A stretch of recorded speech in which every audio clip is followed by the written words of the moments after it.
Siasatan polis terhadap himpunan bantah kes mahkamah melibatkan Timbalan Perdana Menteri Ahmad Zahid Hamidi tidak mempunyai asas undang-undang. Pengarah Kumpulan Peguam Lawyers for Liberty, Zaid Malik berkata Seksyen 9-5 Akta Perhimpunan Aman 2012 yang digunakan polis sudah ditolak di mahkamah pada 2014. Justru Zaid menegaskan semua siasatan bawah seksyen itu harus dihentikan. Mahkamah Rayuan dalam kes Nik Nazmi Nik Ahmad lawan pendakwa raya pada 2014 memutuskan bahawa Seksyen 9-5 bercanggah dengan perlembagaan. Ulas Zaid, keputusan tersebut masih berkuat kuasa memandangkan ia tidak pernah diubah oleh mahkamah lebih tinggi.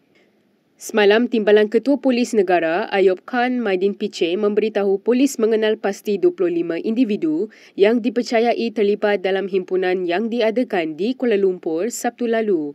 25 orang kita kena pasti. Daripada 25 orang tu 22 kita telah pun menghubungi dia orang pada pagi tadi.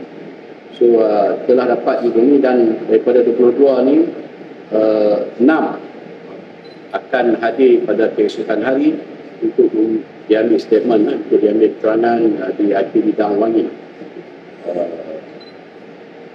6 orang, 5 akan diambil statement esok dan 1 lagi pada 19 hari bulan. So, yang lain-lain tu akan dipanggil kemudian.